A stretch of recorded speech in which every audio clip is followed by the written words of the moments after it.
The one thing that will truly change things for Manchester United, recruitment. Hitting the bullseye is what changes fortunes, and for Ruben Amorim, United have got a major issue to fix: data and the modern way of recruitment. I've spoken about it a lot on this channel, and I've spoken about the biggest problem being who has interpreted that data rather than the data itself. Turns out the problems are deeper than I thought. This needs explaining, so let me do exactly that in this video, because whether you like it or not, data is a huge part of modern transfer strategy.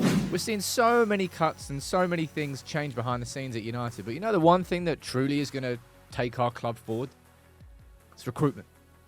Nailing the windows and doing it a few years in a row, all of a sudden the squad and the outlook completely changes.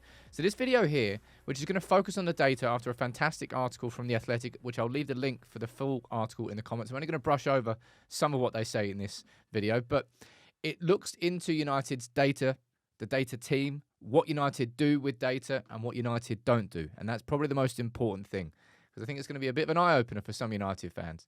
And I'll try my best to explain it all, all right? As I said, it's a fantastic article. I'll leave the link down in the description. But I want to start with this, all right?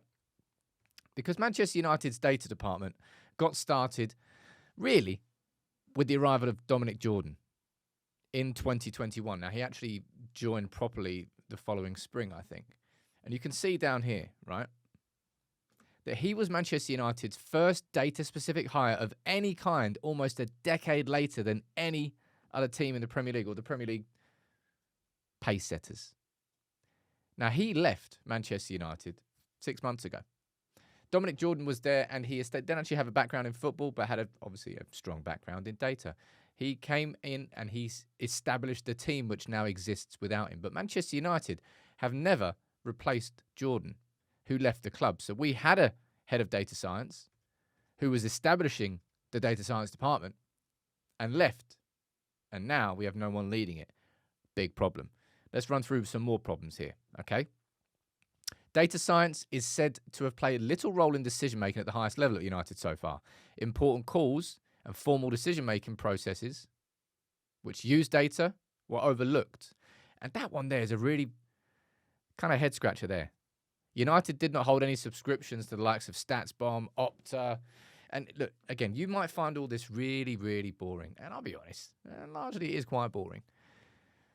But in the modern game, if you don't use data properly, you will get left behind. You can be like old man moaning, oh, back in my day it was better, and it probably was. It was simpler, but that's just not how football is now. We didn't even have any subscriptions to the actual data services that are considered, quote unquote, the bedrock of any data department. So I've always said that I felt that the issue at United hasn't ever really been the data. It's been who's interpreting the data. And the second part of that's still correct, but it seems like United didn't actually have all the data they needed in the first place.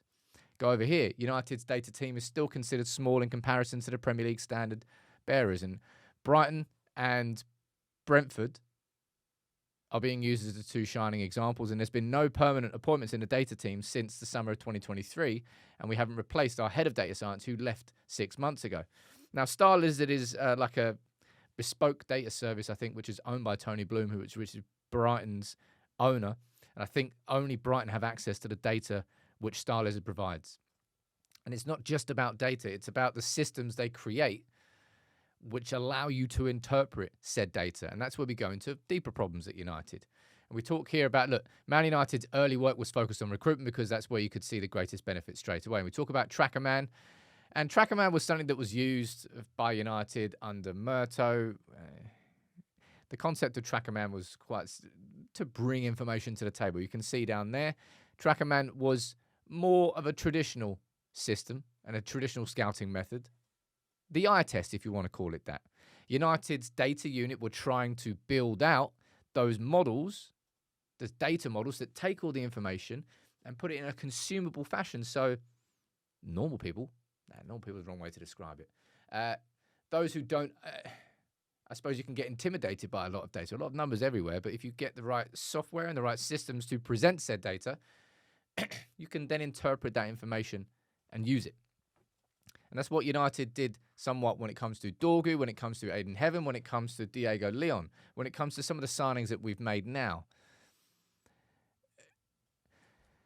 But a big issue that we still have, right, at United is who's in charge of it.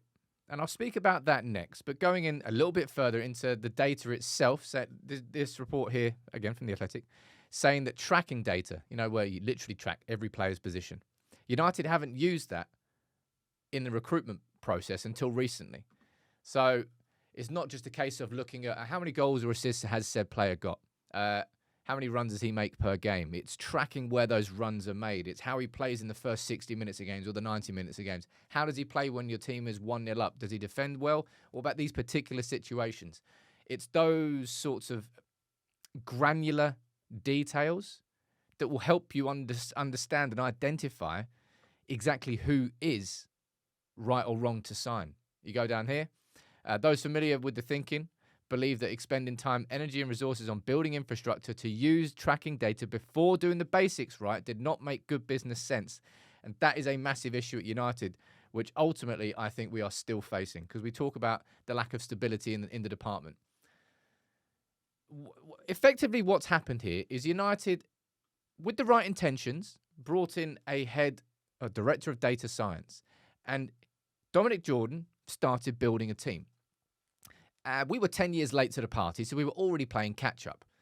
And then Dominic Jordan left, and Dominic Jordan hasn't been replaced as head of data science.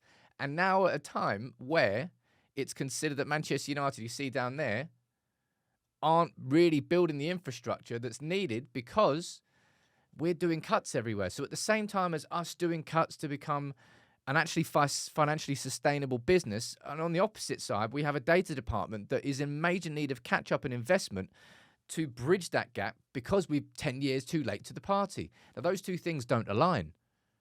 Hence why this is a problem that I think is worthy of discussing here. You can see that Richard Hawkins, I don't know who he is, Director of Football Insights and Innovation, has kind of been promoted from within to help with this, now that Dominic Jordan is gone. But United need that clear leadership. Gary Hemingway, who has been brought in to be involved in the Old Trafford Stadium project, actually is kind of doing a Dave Brailsford-style review, audit of the data department and the system and how it can be improved.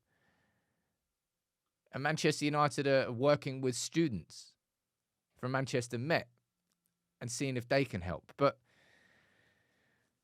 I think all in all, United recognised in 2021 that the lack of data and how our club used data was a problem. And they installed a department. Dominic Jordan came and laid the foundations for that department and brought in some people with him. However, from there, we've actually stagnated. We've stalled. We still don't have the data systems in place to interpret the data as accurately and as quickly and efficiently as other clubs like Brighton and Brentford. And we need investment to bridge that gap, but we can't do that investment because we're cutting left, right, and centre. It's kind of like stuck between a rock and a hard place. It strikes me that the data department at United, which needs to be an industry best, is going to be some time before we make up the 10 years that we were behind everybody. But by the time we've done that, they would have accelerated and gone further ahead again.